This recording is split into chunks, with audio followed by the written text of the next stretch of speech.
Bismillahirrahmanirrahim. Assalamualaikum warahmatullahi wabarakatuh. Assalamualaikum.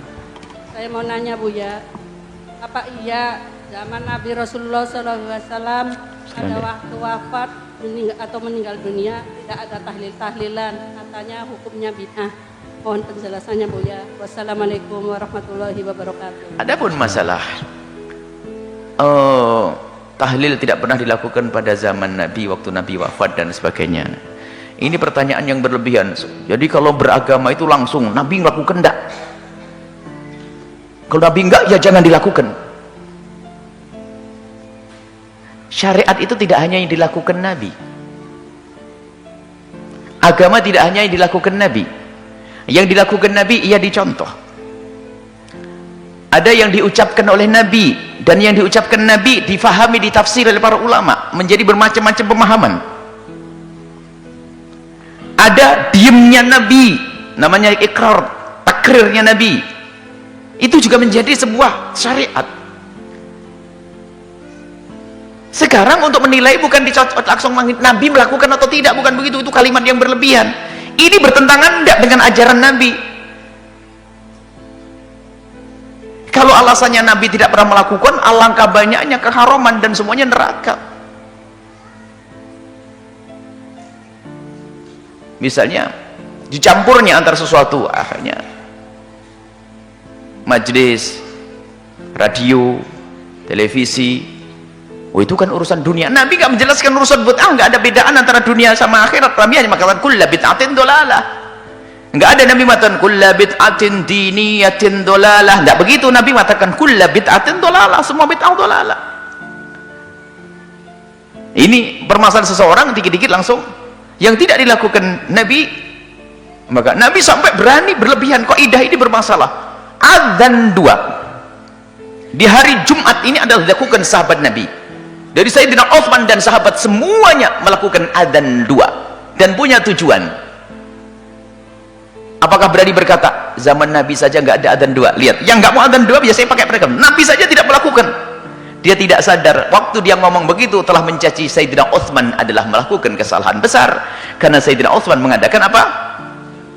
Adzan 2. Sholat tarawih dengan seperti yang Anda lakukan itu adalah dikumpulkan Sayyidina Umar bin Khattab. Tapi kenapa kalau Sayyidina Umar tidak dikatakan bid'ah? Kenapa Sayyidina Utsman juga tidak dikatakan bid'ah yang demikian itu?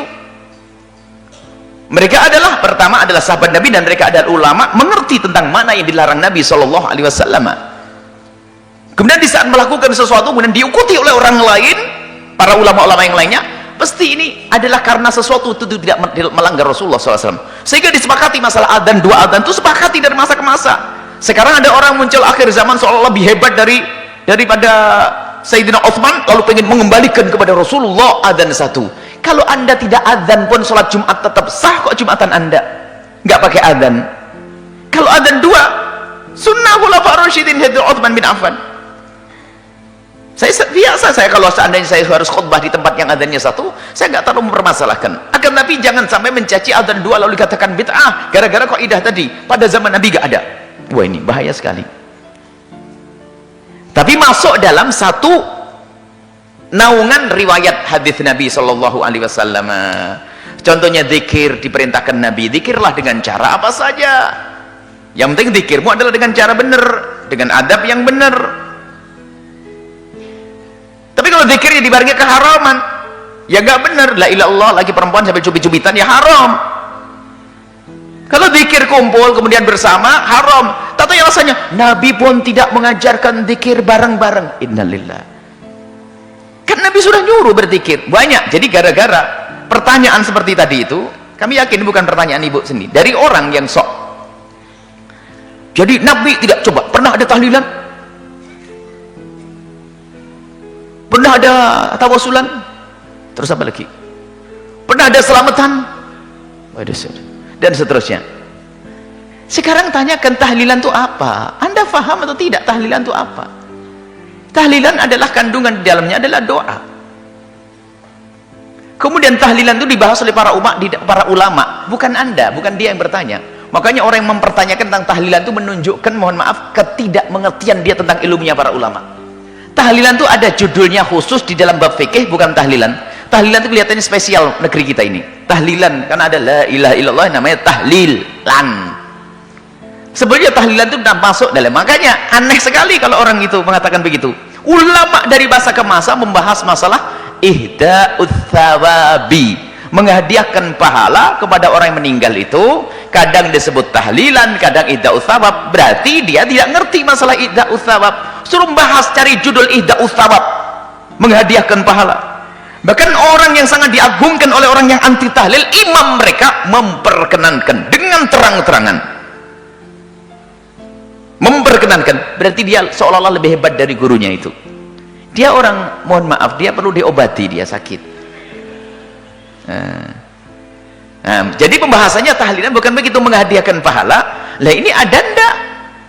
Bagaimana pendidikan yang diambil dari Nabi? Orang satu amalan tapi pahalanya untuk orang lain. Ada ndak contoh dari Nabi? Apakah Nabi mengizinkannya? Kalau sudah ulama jumhur sudah mengatakan boleh, pasti ada riwayat yang dinukil dari Nabi. Ternyata mereka mendatangkan riwayat, termasuk seorang perempuan mengatakan, bapakku pernah bernadar mau haji, bagaimana, apakah boleh aku hajikan? Yang haji dia, tapi pahalanya untuk bapaknya. Sehingga yang lainnya disamakan, banyak kisah panjang. Jadi permasalahannya adalah dengan pertanyaan itu seolah-olah dia lebih tahu tentang Nabi SAW.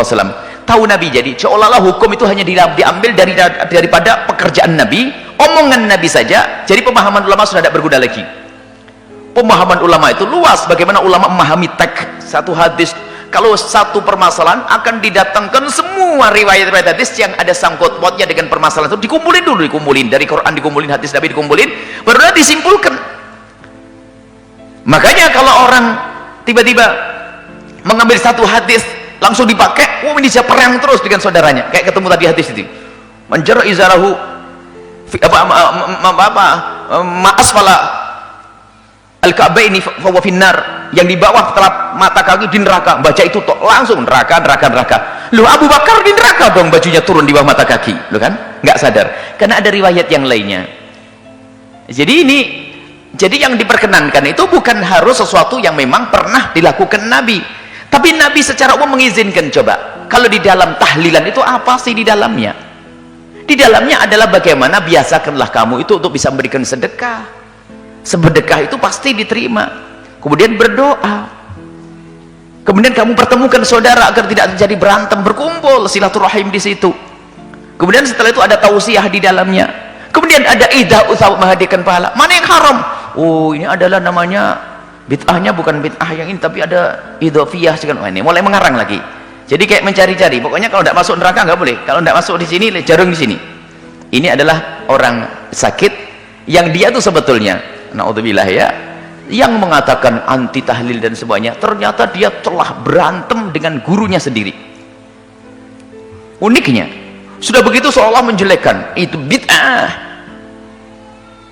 Sampai saya kemarin ada orang beri kabar, kok masih ada ya orang bahas begitu, kunut katanya bid'ah, ajib, dengan tegasnya. Ada video-video kecil yang dibagi, ajib, kunut bid'ah. Imam-imam mereka saja sudah mengatakan nggak apa-apa kok kunut. Ini hanya khilaf di antara madhab. Jadi memang kedangkalan ilmu seseorang. Makanya yang tiba-tiba mengatakan bid'ahnya kunut, itu biasanya satu paket yang serta-merta mengatakan bid'ahnya tahlilan ini, dan dia tuh sudah berlawanan dengan guru-guru mereka sendiri, karena itu bukan ilmu dia, hawa nafsu dia, hawa nafsu. Allahu a'lam bishawab.